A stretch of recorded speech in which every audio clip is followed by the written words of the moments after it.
Há um tempo atrás, o Senhor me deu uma palavra, num momento difícil, que tinha passado, que estava passando. E eu não sei se foi 2 ou 3 anos atrás, eu estava num momento querendo encontrar o Senhor, querendo me reencontrar, sabe? Como a Bia falou semana passada, talvez ajustar a rota. Estava vivendo essa fase, sento um dia lá na minha casa e falo, Senhor, por que eu não consigo ser mais aquele homem de 12, 13 anos atrás? Por que eu não consigo mais queimar da forma que penso que deveria fazer? E eu lembro que uma palavra que o Senhor me disse é que eu tinha mais prazer em outras coisas do que nele. Eu tinha mais prazer em dirigir o carro, talvez tinha mais prazer no relógio. Eu lembro que essa foi uma palavra muito impactante que o Senhor me deu. E fiquei pensando muito sobre isso, sobre o que realmente é importante para esse tempo. E como disse, nós estamos vivendo um tempo muito estranho, difícil, complicado, onde o nosso hábito tem mudado, a nossa forma de andar, com quem andar, a nossa forma de ver, porque agora tem uma máscara aí no meio, né? Nossas rotinas de trabalho, agora tem home office, coisa que era absurda, agora já tá... Enfim, mudou tudo. Mudou tudo. E, naturalmente, com o avanço da tecnologia, nós temos ficado muito tecnológicos, ou parece que temos muito mais informações do que antes. E essas informações vão agregando na cultura que o Senhor nos deu. Então hoje, se a gente for falar sobre política, a gente consegue falar sobre política. Se for para falar sobre redes sociais, eu acho que tem um monte de especialista aqui. Se for para falar de economia, a gente também fala. Se for para falar do governo, se é esquerda ou de direita, a gente consegue falar. Uns são esquerda, outros são direita, enfim. E eu tenho falado há algum tempo que a cultura é algo... Eu creio que Deus está nos procurando, nos chamando para um tempo de aculturamento. O aculturamento que eu tenho falado nos últimos tempos é onde a cultura nossa cala e a cultura do reino dos céus se estabelece. O que é o aculturamento? É o processo de absorção e mudança de cultura. Então eu creio que a cultura que precisa ser estabelecida para esse tempo é a cultura do céu. Porém, existe um teólogo chamado Dr. Rodrigo Silva, e ele tem uma frase que ele fala sobre o nosso tempo como jovem que é espetacular. Ele diz o seguinte: o problema da nossa geração não é a cultura. A cultura nós temos, nós conseguimos falar sobre muitos assuntos. Talvez o nosso grande problema é o excesso de cultura inútil. Nós falamos sobre muitos assuntos, mas há um aculturamento inútil dentro de nós, que não nos faz mais olhar para as coisas que precisam olhar, precisam ser vistas. Nós conseguimos falar sobre que séries vai estar passando na Netflix da vida. Nós conseguimos explicar quantas séries eu vi nesse período de quarentena, né, desses meses. Mas talvez o que falta para nós é a compreensão de o que o Senhor fala através da sua palavra para nós. O que temos visto talvez é uma geração muito mimimi, sem muito fundamento, mas cheia de certezas. Então é um tempo, creio eu, que é um tempo de uma mudança de cultura, tirar esse excesso de cultura inútil e começar a trazer novamente a presença de Deus para dentro de nós.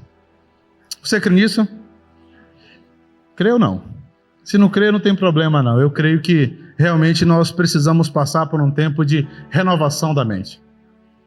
É necessário. Hoje os nossos jovens, quando falo jovens parece que é para vocês, mas é para todo mundo. Hoje você conhece alguém que se perdeu para a prostituição? Você conhece alguém que nós conseguimos perder para a bebida? Alguém que se entregou às orgias sexuais da vida? Você conhece alguém que virou bissexual nesse período?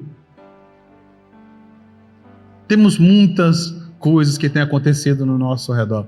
E isso é necessário que se levante uma geração de homens corajosos e de mulheres corajosas. Coragem para poder vencer o pecado, coragem para ser referência de Deus nessa terra. E é um tempo da manifestação da glória de Deus em algumas áreas. Mas para poder falar sobre o tema, eu preciso poder tocar em alguns assuntos. Nós temos eu não sei se você conhece, um rapaz chamado Charles Spurgeon. Ele é conhecido como o príncipe dos pregadores. Esse profeta, ele começa a pregar com 15 anos. Com 17 anos, ele prega o seu primeiro sermão. Com 19 anos, a sua igreja, que ele congregava, tinha em torno de 1.200 pessoas, já não cabia mais. Com 22 anos, a igreja dá um passo corajoso, para de fazer os cultos nesse local, aluga o maior local que tinha em Londres naquela época, para 12 mil pessoas, e no primeiro sermão Charles Spurgeon prega para 12 mil pessoas, sentados, mais 10 mil do lado de fora, aguardando o profeta, o homem de Deus, se manifestar. Isso aos 22 anos de idade. Isso é tão interessante. E as pessoas perguntavam para ele assim: Spurgeon, como que você consegue ter um entendimento tão profundo? Ele dizia o seguinte: olha, eu vou para o meu secreto e falo assim: Senhor, me mostra o sentido desse trecho. Me mostra o que o Senhor quer falar através da sua palavra. Depois eu queria falar sobre um segundo. Isso é maravilhoso. Deus se levantar se manifestar através de homens como esse. Tem um segundo homem que eu gostaria de falar, que é John, eu acho que é Wycliffe, segundo Misael. Essa é a tradução.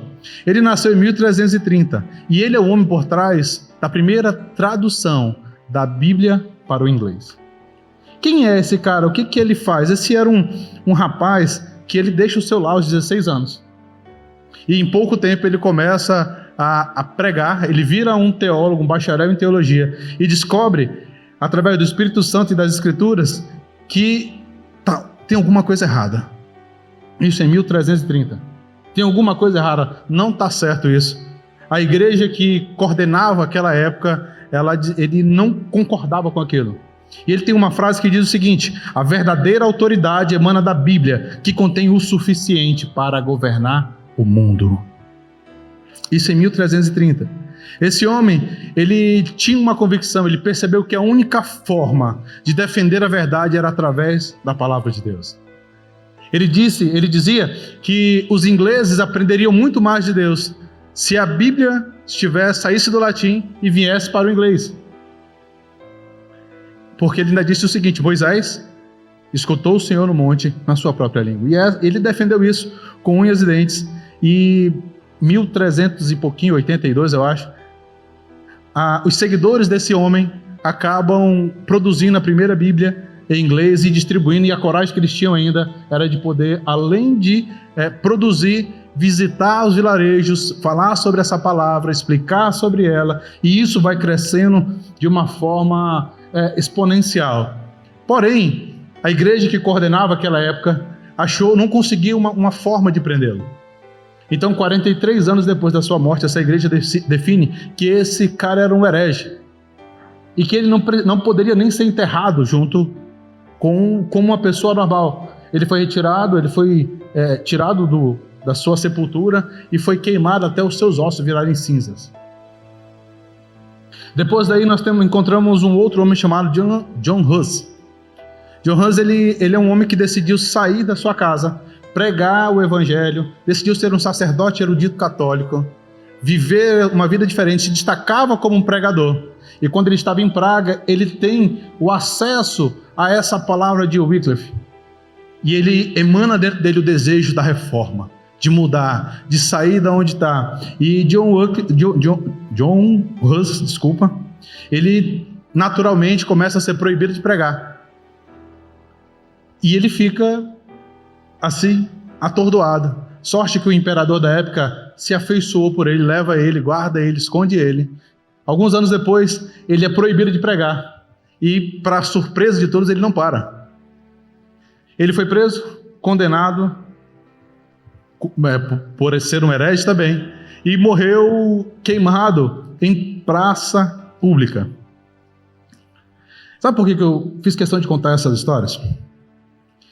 Isso, na verdade, é apenas um fragmento da história para dizer o seguinte: quando você vai folhear sua Bíblia, ou quando você abre o aplicativo do celular, você leva em consideração histórias como essa? Sabe por que a Bíblia chegou na nossa mão? Porque teve homens que nunca vão ser lembrados, mas tiveram coragem de morrer pela verdade. E nós precisamos, eu creio que Deus está levantando uma geração de mártires, novos mártires, não para morrer dessa forma, mas se for necessário, nós vamos fazer. Mas não é isso. O Senhor está nos chamando para viver um tempo de coragem. É tempo de vencer o pecado, é tempo de mostrar por que fomos chamados, é tempo de manifestar a glória de Deus onde nós estivermos. É um tempo da manifestação da glória de Deus de uma forma extraordinária. Esses homens tiveram coragem de viver num tempo difícil, mas num tempo de dependência de Deus. Um tempo complicado, fugindo, mas a graça de Deus os alcançou, e por causa disso nós podemos falar sobre essa Bíblia de forma muito poderosa. E eu creio, volto a dizer, é tempo de se levantar novos mártires, novos homens e mulheres de Deus. Eu não sei se você sabe, mas eu quero poder lhe dar um dado. Essa igreja, ela tem em torno de, eu sei do percentual, 78% dessa igreja, ou é 68%, tem abaixo dos 35 anos. E uma pergunta tem me emanado no meu coração há algum tempo: por que Deus não colocou numa igreja tão jovem?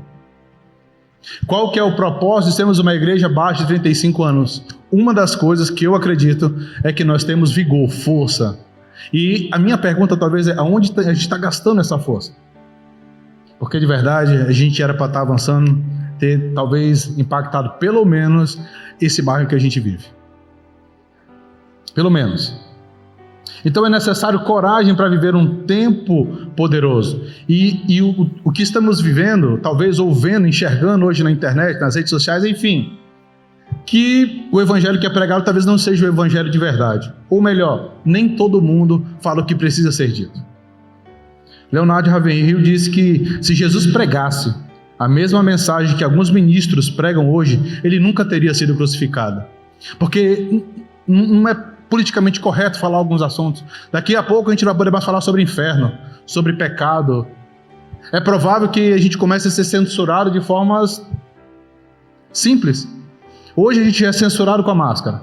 Se você for no supermercado, não consegue entrar se tiver sem máscara. Mas podemos fazer várias outras coisas. Vai compreender. E eu descobri que, estudando essas histórias, que Deus ele tem saudade do seu povo. Que ele tem saudade de um tempo onde a manifestação, onde a dependência dele era maior. E para falar sobre saudade, a gente precisa explicar 2 pontos. Saudade é algo maravilhoso. E compreenda isso para que a gente não fale ou não comente de forma errada.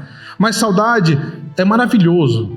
É bom ter lembrança de épocas boas. Lugares, pessoas. Foi por isso que Paulo escreve o seguinte na sua carta aos Filipenses: Deus me é testemunho que eu tenho saudade de vocês. Mas a saudade é lícito. O que é ruim é o saudosismo. A saudade é boa. Tem gente que o dicionário diz o seguinte: saudade é o sentimento causado pela distância ou ausência de algo ou alguém. O saudosismo é a admiração exagerada das coisas do passado. Tem gente que é muito saudosista, né? Não, eu vivi, aquela época era muito boa, eu falava, acontecia, eu orava, eu pregava, e agora eu já não consigo mais. Enfim, o saudosismo é horrível, é péssimo. Mulher de Ló é um típico clássico do saudosismo. A palavra que ela recebeu foi direta, que era só para, vai embora, não olha nem para trás. Mas sabe, ela olha para trás, vira uma estátua, e é aqui, quer que eu seja bem transparente, talvez nós somos, em uma boa parte dessa história, parecido com a mulher de Ló. É capaz de nós termos torcicolo espiritual, nem sei se existe isso. Então fica tentando olhar para trás. É necessário, veja bem, o tempo de saudade é importante, mas o saudosismo não, ele é péssimo. Precisamos sim guardar as lembranças boas. Aquilo que as lembranças boas nos fez chegar até aqui. A nossa história, nós temos uma história que foi construída. Então é um tempo de... Por isso que eu estou falando que preste bem atenção para que daqui a pouco a gente não cometa o erro de compreender que não é nada disso. E a Bíblia fala, acho que 2 Crônicas 21:10, de um rei chamado Jeorão, que ele era um rei que tinha 32 anos quando começou a reinar em Israel. Por 8 anos reinou em Israel e não deixou saudade. Eu não sei você, mas eu acho isso algo terrível. Alguém que caminha num lugar e não deixa saudade. E a minha pergunta para você é essa: o que você se tornou quando você morrer? Se daqui 30 segundos a gente morrer, o que você se tornou? Porque a gente só vai se tornar alguma coisa, um mártir ou não, quando a morte chegar. O que você se tornou? Isso é tão perigoso e a gente precisa analisar isso. Eu quero que você me ajude e abre aqui a sua Bíblia no livro de Jeremias, capítulo 2. do verso 1 ao 3. Jeremias capítulo 2, do verso 1 ao 3, diz o seguinte, preste bastante atenção, guarde esse versículo, ele pode mudar, esse versículo pode mudar a sua história. Diz o seguinte: a mim veio a palavra do Senhor dizendo, vai e clama aos ouvidos de Jerusalém. Assim diz o Senhor, lembro-me de ti, da tua afeição, quando era jovem, e do teu amor quando noiva, e de como me seguias no deserto, numa terra em que se não semeia. Então Israel era consagrado ao Senhor, e era as primícias da sua colheita. Todos os que devoraram se faziam culpados, o mal vinha sobre eles, diz o Senhor. A palavra diz que o Senhor, vou repetir, Jeremias 2:1-3, a mim veio a palavra do Senhor dizendo, vai e clama aos ouvidos da igreja das nações, assim diz o Senhor, lembra-me de ti, da tua afeição quando era jovem, e do teu amor quando noiva, e de como me seguias no deserto, numa terra em que não se semeia. Então Israel era consagrado ao Senhor, e as primícias da sua colheita, todos os que devoraram se faziam culpados, e o mal vinha sobre eles, diz o Senhor. Por intermédio de Jeremias, a gente escuta aqui 3 versículos carregados de emoção. Um versículo que nós enxergamos Deus no capítulo 1 dizendo que Ele nos viu formar, nos deu as nações por herança. Nós vemos esse mesmo Deus falando bem assim, Israel, eu tenho saudade de você. Eu tenho saudade quando você tinha afeição por mim. Eu não sei como que isso entra, como que você pensa disso, mas a minha impressão é que Deus sente saudade dos tempos áureos que Ele tinha comigo e com você. Sabe, quando você tem saudade de alguém, você já teve essa percepção de falar assim, uau, eu tô com tanta saudade do Daniel, eu queria tanto ver o Daniel, eu vou lá no Daniel. Ou eu tô com tanta saudade de alguém que eu vou ligar agora para ela, porque eu não vou deixar passar essa oportunidade. Eu vou lá e você tá com tanta saudade de querer estar próximo, e às vezes dá o horário de você ir embora, mas você quer estar lá. Eu penso que saudade são sentimentos como esse. E a Bíblia fala que Ele sente saudade de mim e de você. Eu fico pensando que quando nós esfriamos na fé, ou quando nós começamos a pensar em outras coisas, era como se eu pudesse, talvez, escutar o Senhor dizendo assim, olha, Renan, eu me lembro do tempo da sua afeição. Eu me lembro de quando você tinha amor por mim. Eu me lembro do seu amor intenso, fervoroso, corajoso. Eu lembro que você me conheceu e se afeiçoou por mim. Eu lembro que você me entregou todo o seu coração. Você tinha prazer de estar comigo. Tudo o que dá prazer para nós queremos fazer. Eu não falo só da estrutura sexual. Mas por que nós vivemos às vezes uma estrutura sexual toda errada? Porque o sexo, ele realmente dá prazer. Se o sexo fosse ruim, ninguém fazia antes do casamento. Nós precisamos ter cuidado. Fiquei pensando como uma voz dessa poderia ecoar dentro do meu coração e falando, Renan, eu tenho saudade de você. Deus tem saudade, no versículo 2, do tempo da nossa juventude. A Bíblia fala que o Senhor nos escolheu porque nós somos fortes. Nós temos vigor. A característica do jovem é a força. Mas parece, de verdade, uma impressão minha, é que em vários momentos nós estamos mais mortos do que os mortos. Não conseguimos mais ter um bom relacionamento um com o outro.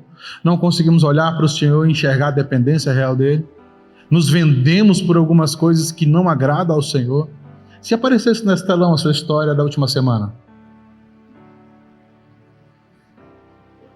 das noites, das madrugadas, das mensagenzinhas, dos oi sumida, dos oi sumido, tá por onde? Tá fazendo o quê? Quer vir aqui? Quer que eu vá aí? Vamos assistir série? aparecesse nesse telão, como é que você ficaria? Sonhei com você, né? Deus falou comigo, né, sobre a sua... Deus tem saudade da nossa juventude, sabe do quê? Porque o jovem, ele tem uma devoção sincera, pura, corajosa. Nós não temos meio termo. O jovem é 8 ou é 80. Se for para ser intenso, nós vamos ser intensos no Senhor. Se for para ir para o mundo também, nós somos quase imbatíveis. Mas escute bem. Sabe o que Satanás tem feito com a minha geração? Ele tem empregado uma coisa chamada dúvida. A dúvida é a grande... Vale a pena realmente viver uma vida de santidade? Vale a pena realmente buscar o Senhor? Vale a pena realmente viver? Por que tudo é chato? Discipulado é chato. Vim para a igreja é chato. Vou por causa do fulano ou da fulana. A dúvida é uma grande arma de Satanás para o nosso tempo, que é onde a gente vem para cima do muro. Eu não sei se você sabe, mas eu não sei qual foi a data, amor. Acho que foi março de 2019. Teve um profeta que veio aqui chamado Luciano Subirá. Você estava aqui na Conferência do Espírito Santo? Quem estava aqui? Que bênção, né? Você lembra de uma palavra profética que foi proferida no final? Você lembra? Quem foi que falou? Eu lembro agora. Ah, eu lembro. Você lembra que tinha um profeta falando em línguas e tinha outro interpretando? E a palavra que foi dita para nós em março de 2019, que haveria um tempo sobre essa cidade, que era um tempo de decisão. Ele fala nessa palavra profética que não teria muro, que seria um tempo do tudo ou nada. Aquele que se santificasse, aquele que é santo, que santificasse ainda mais. Aquele que praticava a justiça, que praticasse ainda mais. Mas aquele que praticava iniquidade, então, que praticasse também ainda mais. Essa palavra foi liberada para nós há mais de um ano atrás. E eu me pergunto, e eu tenho me perguntado nos últimos dias, isso tem me consumido, né? O que aconteceu conosco? Parece que posso sentir o Senhor falando assim: eu tenho saudades daquele primeiro amor. Você lembra? Quando a gente começa a falar assuntos como esse, eu tenho certeza absoluta que na sua cabeça começa a passar um monte de coisa. Você lembra da sua primeira semana, aqueles que conheceram o Senhor já? Como foi a primeira semana? Você ou conhece alguém que se converteu e falava: meu Deus, como é que essa pessoa mudou tanto? Você lembra que nos primeiros dias da nossa conversão não tinha nenhum outro problema, não tinha nada que nos fizesse sair da presença do Senhor. Nós éramos imbatíveis. Se nós comprássemos uma água, nós colocávamos assim: água, Senhor, consagra essa água ao Senhor em nome de Jesus, porque eu quero que tudo seja feito para a Tua glória. Você lembra desse período? Tenho certeza absoluta que foi o melhor período da sua vida. Foi o período mais espetacular, onde não tinha reservas, onde você orava com todo mundo, onde você era uma resposta de Deus. E o que aconteceu 6 meses depois? Parece que tudo aquilo não vivemos. Estava falando para a Samantha, que eu estava conversando, na verdade, que eu e Samantha, nós estamos virando quase que uma lenda no meio dos nossos amigos. Porque eu com 34 anos, a Samantha com 28, 22, 21. Nós estamos há 15 anos juntos, 13 anos de casado. E eu posso falar para não sei quantos amigos nossos se separaram, né, Samantha? Que não conseguiram ser fiel a uma esposa. Que não conseguiram perseverar nos momentos difíceis. Você conhece alguém assim? Troca. Conhece alguém que dá em cima de um, em cima de outra? Do mesmo local, às vezes do mesmo grupo de amigos. Você conhece alguém? Mas assim, tem a pessoa que dá em cima e tem aquele que aceita, né? Tem aquele que não tem coragem de se posicionar. O pastor disse essa semana que cuidado para a gente não tuitar o inferno. Você viu essa mensagem? E eu digo a mesma coisa: cuidado para que a gente não jogue fora tudo aquilo que o Senhor sonhou para nós. Me entristece ver a minha geração se perdendo por coisas tão pequenas. E quando o profeta disse que era tempo do tudo ou nada, na minha leitura era tempo para nós Homens e mulheres de Deus, é o tempo do tudo ou tudo. Não existe nada. Não existe muro. Nós éramos estar avançando dentro de um nível altíssimo. E a minha pergunta é: como está hoje a sua devoção ao Senhor? Como ela está estabelecida? Como é que está o seu devocional? Como é que está as suas emoções quando você lê a palavra? Ela fala com você ou virou um livro qualquer? Como é que está o seu engajamento, o seu ardor pelo Evangelho? Quantas vezes você conseguiu convidar alguém para estar aqui? Quantas vezes você perseverou com pessoas? Como é que está isso dentro de você? Se avalie. Essa noite é uma noite de avaliação. É uma noite de restauração. O Senhor está nos trazendo para o colo dele de novo. Nós não vamos mais contar a história dos outros. Esses homens fizeram, sim, parte da história. E nós? Aonde nós estamos? Aonde você está?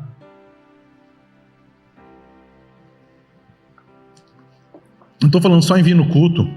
Não estou falando só de movimento, na celebração, no louvor, nas conferências, nos cânticos, sei lá. Mas estou falando da motivação, da paixão pelo Senhor. Onde é que está? Isso aqui vai passar. Quando o Senhor voltar, Ele não quer saber se o vídeo está bem ali, não. Se o Mickey fez os vídeos direitinho. O Senhor quer saber aonde que estão os nossos frutos. E frutos se conquista com caráter. Nós precisamos sair da zona onde nós estamos. E quando eu falo nós, eu me incluo, porque é necessário. É necessário nós tomarmos uma posição de verdade no reino. Parar de brincar com as coisas do Senhor. Chega, é tempo do tudo ou nada. É tempo do tudo ou nada. E essa é uma palavra que tem ecoado dentro do meu coração há alguns dias, que é tempo do tudo ou nada. Eu, há uns dias atrás, estava mal. E aí eu vou lá no hospital, e quando eu chego lá, me dá aquele desespero. Eu falo, rapaz, eu acho que eu vou morrer. Primeiro que homem é mole, a Samanta disse que homem é muito mole, né? Pegou uma gripezinha e acha que a morte está chegando. Aí eu chego lá, um monte de gente, e eu sentindo falta de ar, falo, meu Deus, Senhor. Né? Como eu não sou homem, eu falo, Senhor, o Senhor sabe que eu quero estar na glória com o Senhor, então me perdoa aqui, né? Fiz aquela lista.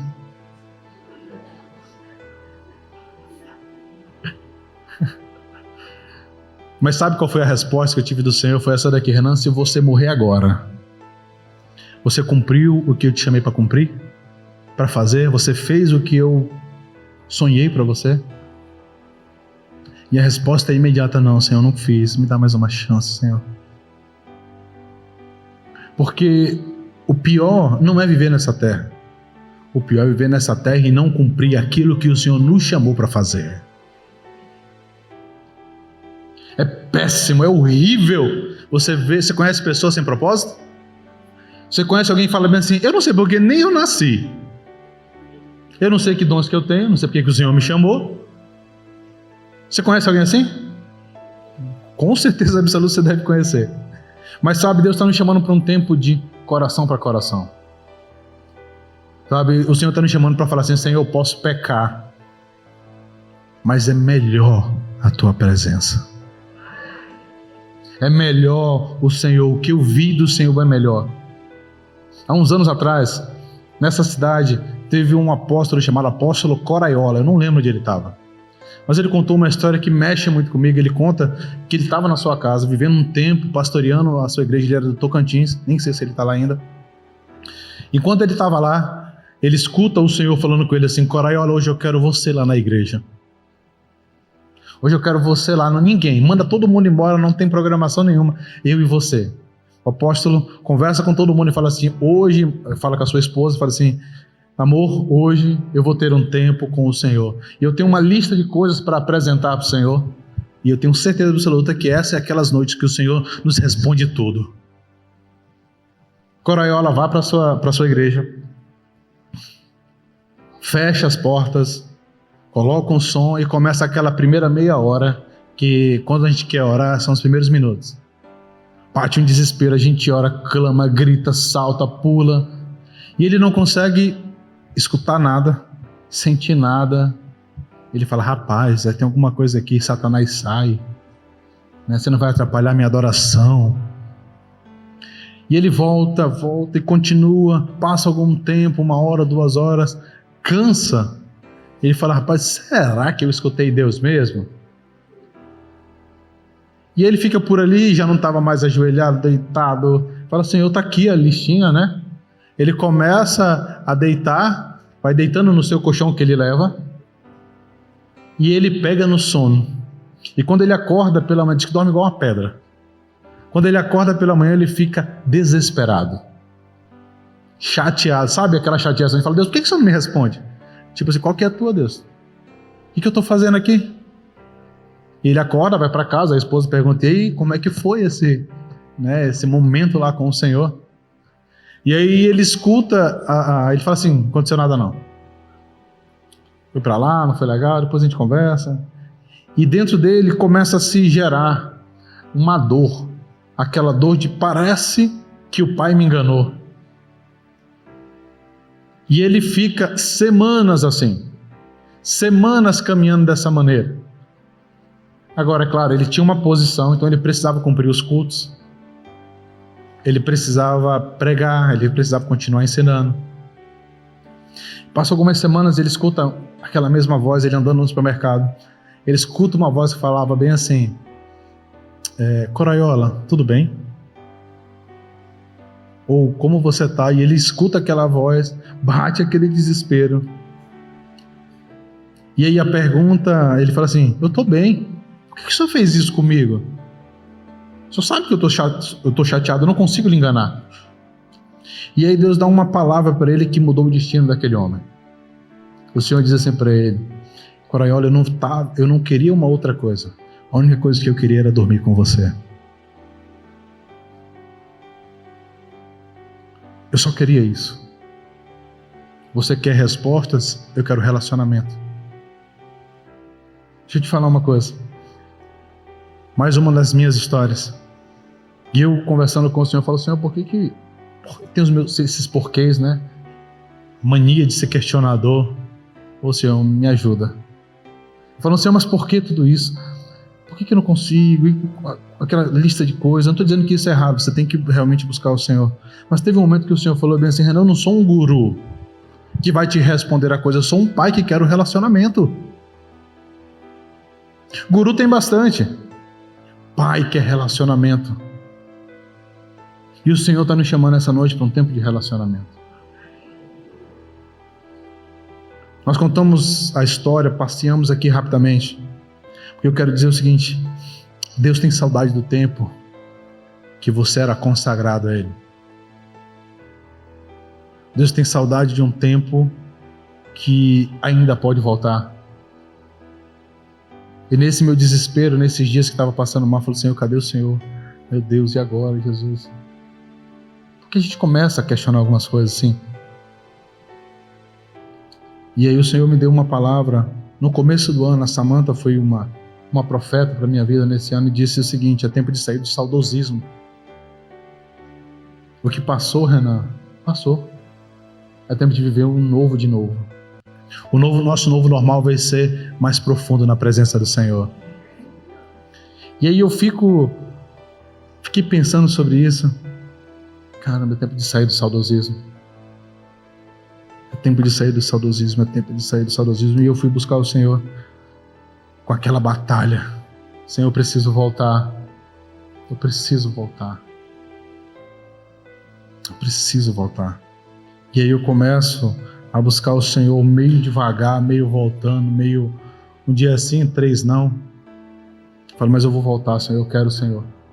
Eu te quero, Senhor, eu quero poder viver. Eu não vou deixar morrer aquilo que o Senhor tem para a minha vida. Não quero, não vou morrer sem que se cumpra aquilo que o Senhor tem determinado para mim. E uma palavra que o Senhor me deu, eu quero dar ela para você.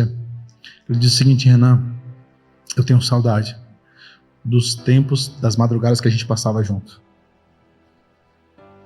Eu tenho saudade do tempo que você olhava para mim sem reservas. Eu tenho saudade quando eu era o primeiro na sua vida. E a minha pergunta, minha grande pergunta, eu não tenho mais palavra para pregar. Eu queria só dizer isso. Deus está nos chamando para um tempo de coração de novo. Deus está nos chamando para viver um tempo poderoso diante da presença dEle. Mas é necessário coragem para abandonar algumas coisas, algumas práticas pecaminosas. Só tem uma forma de ver o Senhor. Só existe uma, é com santidade. Santidade ao Senhor. O sumo sacerdote, quando ele entrava no Santo dos Santos, ele tinha uma característica.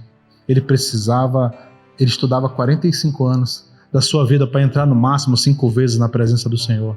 No Yom Kippur, 1 vez por ano. Quando ele fazia isso, era um ritual para que aquilo acontecesse.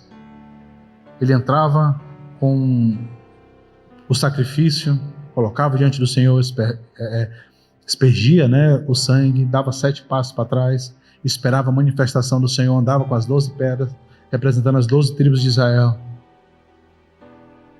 E quando ele chegava lá, ele tinha uma experiência única. A experiência era de poder escutar o Senhor falando assim: olha, diga ao povo de Israel. Imagina você agora, diante do Senhor. E o Senhor dizendo assim: Renan, diga à cidade de Porto Velho que esse será um tempo de manifestação da glória dele. Imagine o Senhor falando isso através da sua vida. Eu fiquei pensando, o cara gastava 45 anos para entrar no máximo 5 vezes na presença do Senhor. Nós temos livre acesso hoje e não conseguimos fazer por quê? Porque nos falta compreensão. Nos falta coragem.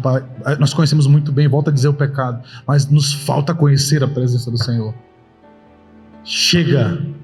É um tempo de tudo ou nada. Não aceitamos mais, nós não podemos mais aceitar viver dessa maneira. E eu venho nessa noite como um profeta para dizer: o Senhor está com saudade de você. O Senhor está com saudade dos tempos que vivíamos.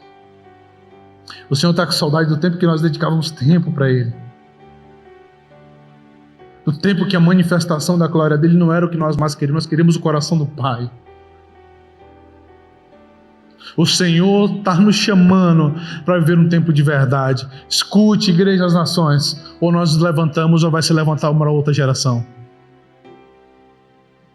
Ou tomamos o nosso posicionamento, ou nós só vamos contar histórias dos outros. Eu não sei você, mas eu não aceito a minha geração passar sem que ela conheça o Senhor. E muito obrigada a você que nos acompanhou até aqui. Para ter acesso a mais ministrações como essa, é só acessar o nosso site ou as nossas redes sociais. Até a próxima!